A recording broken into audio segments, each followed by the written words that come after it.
What's going on, everybody? Y'all, we're Embrace the Globe 21. Yes, we are. My name is Spencer, And I'm Daniel. and today we're doing some more Sabaton history. This is the attack of the dead man, gas warfare on the Eastern Front. Dan, take it away. You have a little more to say. I feel like doing this band is history metal, right? Yeah. They sing about historical battles, historical warfare, things like that that really shaped the wars they were part of, right? Everything that they sing about is pretty freaking epic. But on another layer of it, they add history to all of their songs on their own history channel, which has been awarded with, I think, I'm not going to go there. I'm going to put my foot in my mouth. They've been awarded and they've been acclaimed as historical. They had a movie. They let it run in various museums. Nice. So they released a movie and they let it run in museums, which is crazy. It's the most metal thing. That's insane, man. That's really insane.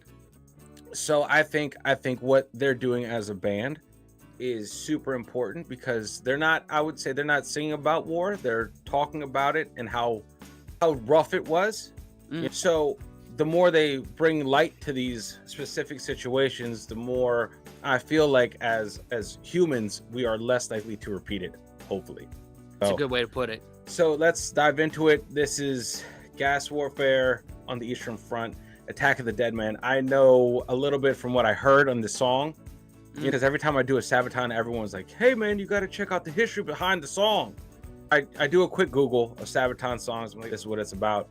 And then we proceed in. But that's like a snippet of what the song's about. I'm not going in blind. So this is going to be interesting because this adds a whole new layer to the song. And before we get into it, I just want to preface, we're not a music reaction channel. No. Music reactions are over on Dan's channel, Aries in the Nation, link to the description. Most of y'all probably came over from that channel anyway, so you don't need me to tell you that. Yeah.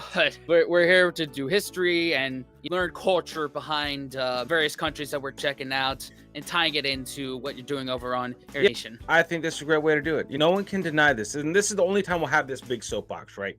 This is the only time we'll have this big soapbox in front of one of these reactions. War inadvertently shapes culture.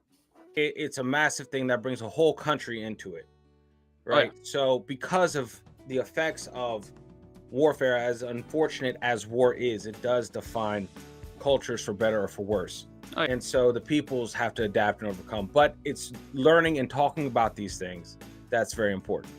Yep. Anyway, cool. Yeah. All right, let's go. 3, 2, 1. I'm Indy Nidell. And I'm Pat from Sabaton. And this is Sabaton History.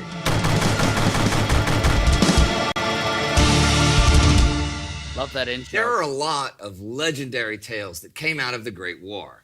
Yeah, and the song Attack of the Dead Man talks about one of the most legendary.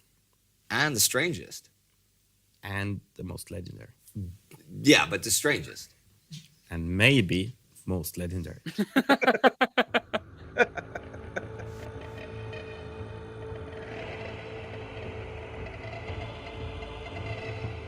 Osowicz Fortress was built in the late 19th century on a strategic hotspot near the river Biebrze in what is now Poland, but back then was the Russian Empire.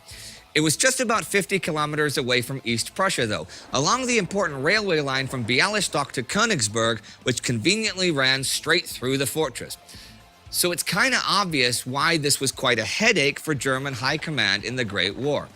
This close to the German border, and effectively controlling one of the few railway lines through all the bogs and marshes in the area, the fortress had to either be taken or destroyed. Otherwise, it would prevent any advance into northern Poland.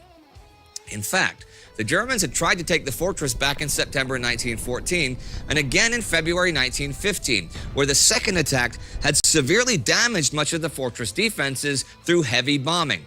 But the main defensive ring had nonetheless held long enough for the Russian counterattacks to force the attackers to break off. By the summer of 1915, though, the Kaiser's army was determined to try again. Now, August von Mackensen's Gorlice Tarnov offensive that summer had thrown much of the Russian forces on the Eastern Front off balance, and German and Austro-Hungarian forces advanced on a wide front eastwards. Seeing their chance, German high command wanted to also take Poland in a frontal attack and ordered Generalfeldmarschall Paul von Hindenburg on the offensive. Ossowitz fortress was an important prize to take from the weakened Russian army. So 12 German infantry battalions, accompanied by up to 30 heavy artillery pieces, set their sights on Ossowitz. The core of the Russian defenders, under General Lieutenant Berzhozovsky's command, was made up of around 500 men from the 226th Infantry Regiment Zemlyansky, supported by several hundred militia. They dug in several lines of defenses and redoubts, trying to give the German artillery as small a target as possible. But once the assault began, much of the fortress walls, barracks, and towers began to crack under the heavy German siege artillery. But artillery alone won't take the fortress. They would still need the infantry for that job, and the Russians had enough machine guns and defensive works to make that very difficult and very costly.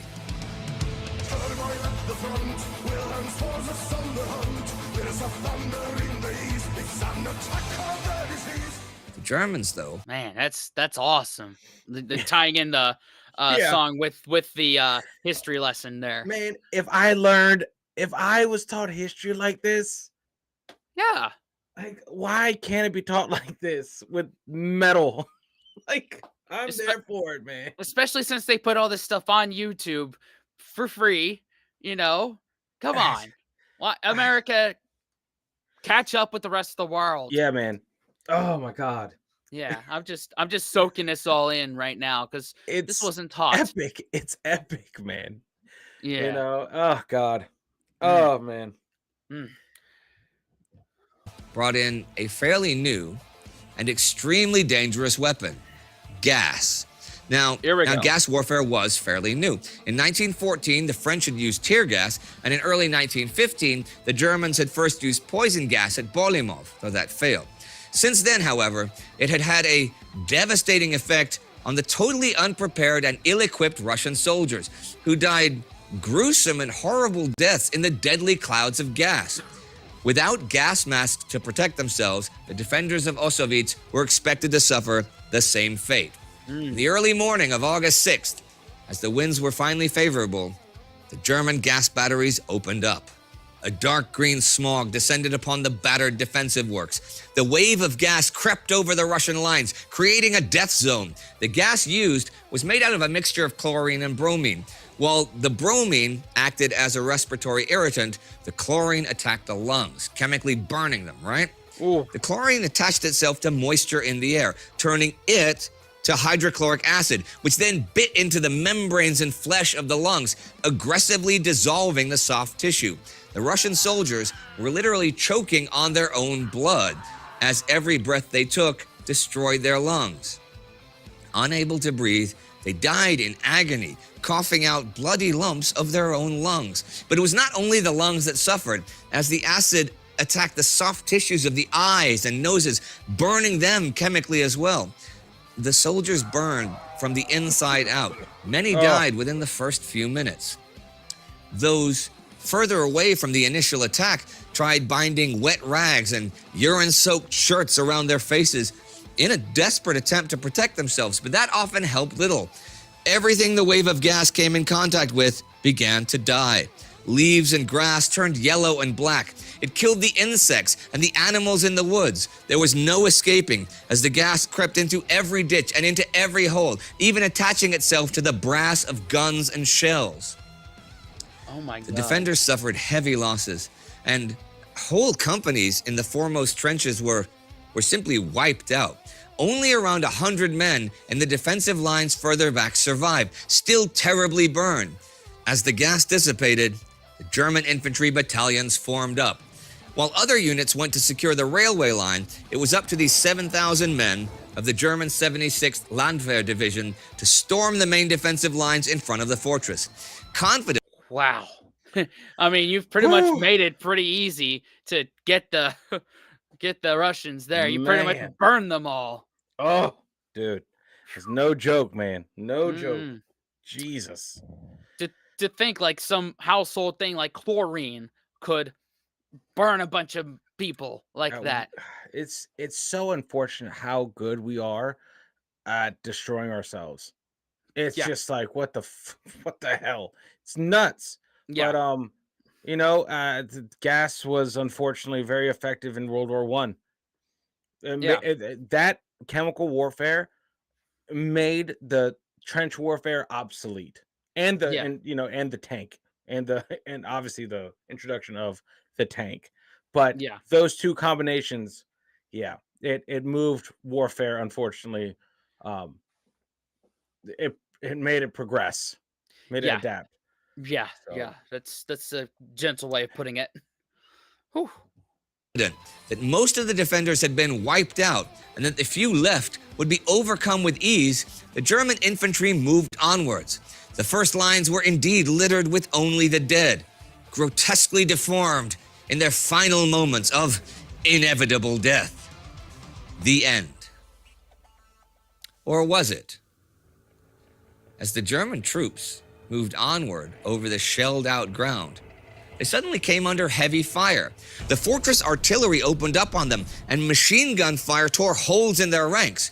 Further out on the flanks, the last Russian reserve companies coming up from the rear formed to counterattack the German infantry. Uh-oh. Seeing those friendly reinforcements rush in with their bayonets attached, the 100-odd survivors in the trenches also emerged.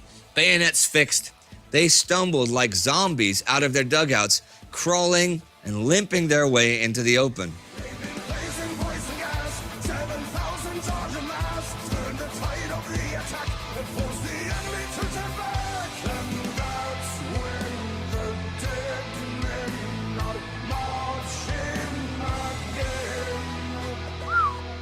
man, Complete shock stopped the German attackers dead in their tracks.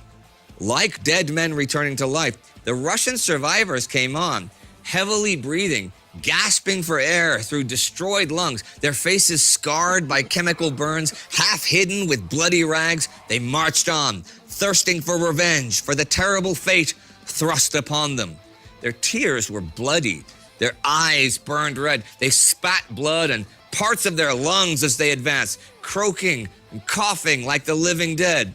This horrible sight, as well as the unexpected counterattack, halted the Germans, and a deep panic set in.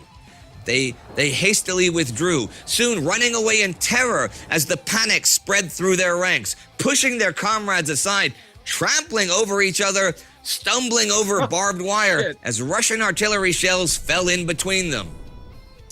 The attack of the dead men came on, accompanied by a bayonet charge of the reserves, and recaptured the lost trenches. By 11 a.m., a few hours after the deadly gas attack, the defensive lines were back in Russian control. Wow. The Germans had withdrawn back to their own starting positions.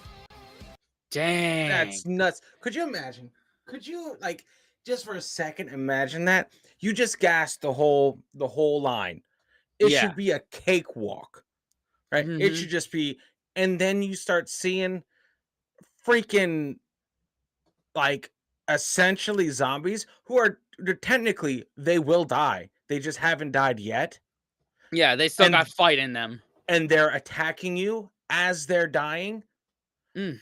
That is chilling, dude. Yeah. Like, oh my god, F that. And they're like, oh yeah, okay, the dead are basically coming attacking us. I'm getting out of here. You guys can stay if you want, but I'm not gonna get eaten by no zombie. I'm out. Mhm. Everyone's just trampling each other trying to get out, all the Germans. I mean, Whew. I couldn't imagine that, man. Fucking just looking at someone just coughing up blood and just going at you with their gun. Like, no, that's terrifying. That's a nightmare. That had to inspire at least a few horror movies right there. Oh hell the- yeah! Depiction of zombie apocalypses. Holy crap, man. I mean, and just the wherewithal, like, I'm dying, I will die. So I'm Yeah. just gonna pick up this weapon and charge the enemy. Yeah. What? Is built Oh. different then, man. Mm-hmm. Mm-hmm. Okay, much of the battle remains shrouded in legends and mystery, and that is likely to remain so. The casualty numbers on either side are unknown, as are the German records of this battle, though it was certainly a well-deserved tactical victory of a small Russian force over a much larger German force. Strategically, it did little to preserve the Russian hold on Poland, and Ossowiec's fortress had to be given up weeks later as it was too damaged and the whole front had to pull back anyhow. And since, after the Russian revolutions of 1917, this war was viewed by the Soviet Union as a capitalist war and a source of shame, it was largely edited or written out in their history books. Nowadays, post-Soviet Union, however, the legend of the Attack of the Dead Men is gaining more attention as Russia's interest in the Great War increases. And the legend is certainly a tale worth telling. That is beyond dispute.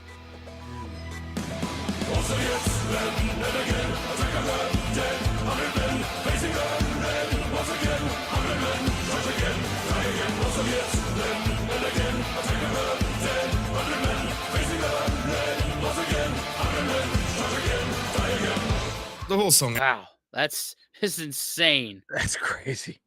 So much so that's like it was written out of Soviet, history. Yep. That's the part that's getting me. Man, it's amazing. It's amazing what I would say. How do I cautiously approach this? Like, usually the victor in any war writes the history. Well, He yeah, writes the history, and a lot gets lost. yeah, And it's these stories that are passed down from, let's say, family members, people that were there, firsthand accounts. That they're so important because a lot of times they don't get mentioned. We're learning that on Embrace the Suck 21. There's a lot of stuff in history that we're like, what? just wasn't taught. Wasn't Yeah. taught, wasn't told about. It wasn't didn't fit in any kind of curriculum. Right, and that's Eh. a shame that it didn't. And we have to wait till we're in our 30s to figure this out.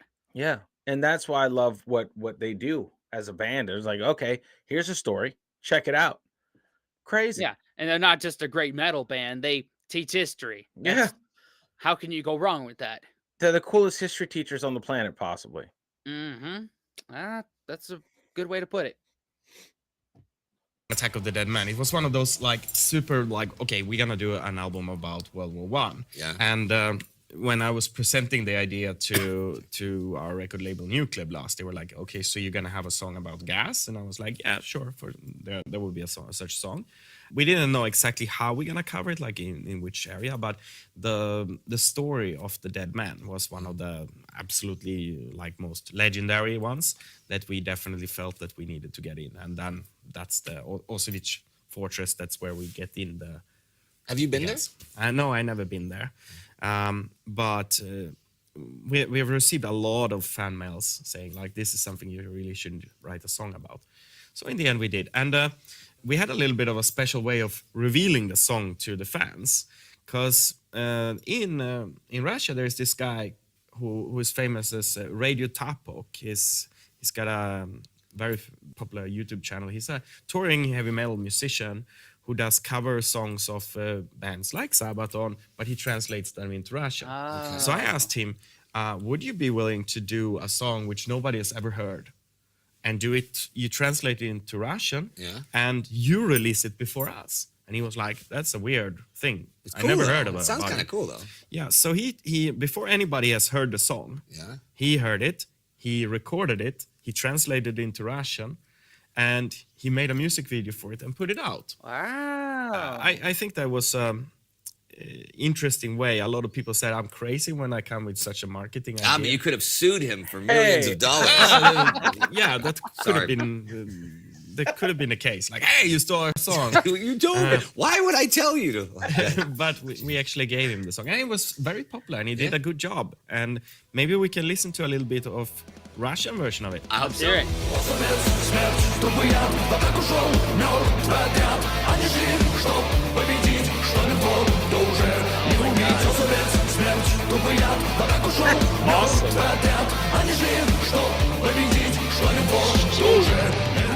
Now, since That's awesome. That's a genius idea. Yeah. Talk about like that. You just don't do that, man. You take this unreleased song and let someone cover it. And everyone's like, what the fuck is this? You know, like, what is this? And it's a Sabaton song that hasn't been released yet. That's awesome. That's man, come on. Imagine if I took one of my songs and gave it to someone before I released it and told them to translate it into, I don't know, Finnish or something. Yeah, that would be nuts. And then that would be like your debut of the song. It would be in a different language, in a different person. Wow. That's neat. That's a great idea. I mean, granted, you got to have real close ties with who you're releasing that to. But yeah. Yeah. Oh my god, that would be awesome. It's an idea, you know. Oh yeah, for sure, man. People were asking you to write lots of stuff about the First World War, and you got, about the Red Baron and Lawrence of Arabia. Which one was the topic that most people asked you to write a song about? About World War One. Yeah. And the most requests are for the Christmas truce. Okay. Funny Oh, enough, but we didn't have a song that fitted to it, so we couldn't get it in. But second most wanted song was Attack of the Dead Men. It's interesting because I didn't know that story before I started writing The Great War, but I'm a historian, and you think, but it's really the last few years it's become so much more. People know so much more about it and stuff. And guess where I found out about it? Mainly. Oh yeah, okay. From you. So That's my job. well, we have the fans as well, but where we were looking for information about it was mainly from you. Huh.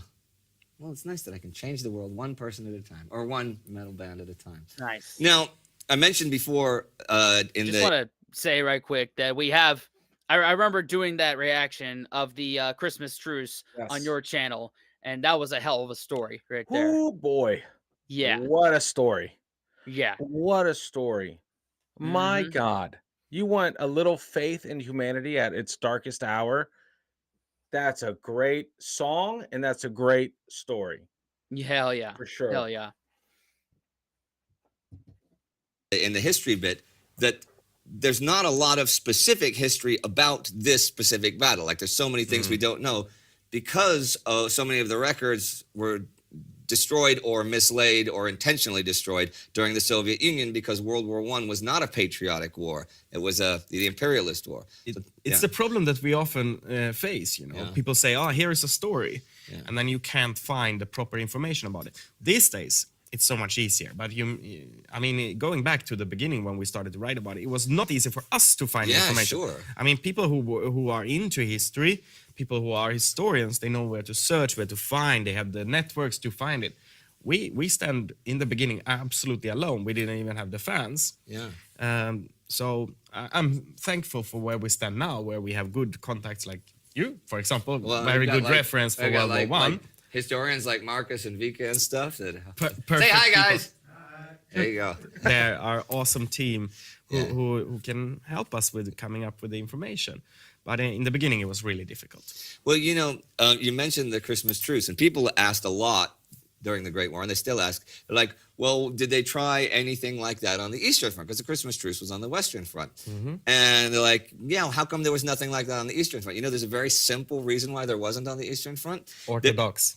That's the truth. Some Russian soldiers did try an Easter truce in 1916. They came out of their trenches on Easter, to start the same sort of thing. And they were all shot at and taken prisoner by the Germans and the Austrians because they used a different calendar. Yeah. And it was 13 days different. So it was not Easter to the Germans and Austrians. They just saw a bunch of Russians walking out of their trenches for hanging out and going, hey, come on, here's some drinks. And shot at them. I wouldn't have shot at them. Drinks are drinks. Yeah. Yeah, exactly. Never look a free drink in the... Well, that doesn't make sense. I'll shut up now. You can edit that out. Never look a gift drink in the mouth. Yeah, something like that.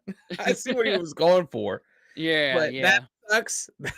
Could you imagine? They had different calendars. Like, hey man, let's celebrate, and then we'll kill each other later. Like, no, Easter's different. You're just coming out way too early. Yeah, no Google Calendar back then. No, to coordinate that. Man, shoot. Yeah.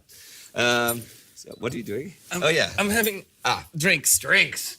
All right. Well, since it's drinking time, I guess it's time for us to say goodbye, Per. Yeah, it is. And thank you for everybody for watching this episode of Sabaton History. All right. Listen to me, everybody. We love the Sabaton History Channel. If you do it, please share it with us. Support it on Patreon, YouTube, and any way you want. Thank you for your support. Let's do this forever. There you go. I'm in favor of doing that forever. Hey, man. This It's is a great way. history lesson there. And you got some metal tunes in the back. You got a solid, unknown, more so obscure historic accounting of a battle, and it's everything. It takes all my dad energy off. Yeah. It's like, hey, World War whatever, metal, I'm here for it. Hell yeah. Hell yeah. I'm here for it too. It's a great band and learning history at the same time. Yeah. What could you ask for? Nothing, man. This is perfect. This is the ice cream sandwich of music. This is awesome. Yeah, exactly. I guess from here, we'll tackle the songs that you've already done on Areas in the Nation, and we'll just go from there. Yep, that puts a fire under my butt to keep going with the Sabaton journey on my channel.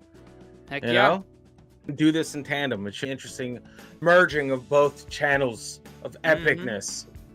Hell yeah. Can't Man. wait. It's going to be great. Anyway, y'all, thanks for watching. Yep. Consider subscribing and watching another video. And what else, Dan? Unplug and go read some history books, guys. Exactly. And we'll see you in the next one. Later. Fellas, we could be that mistake. Let's do this.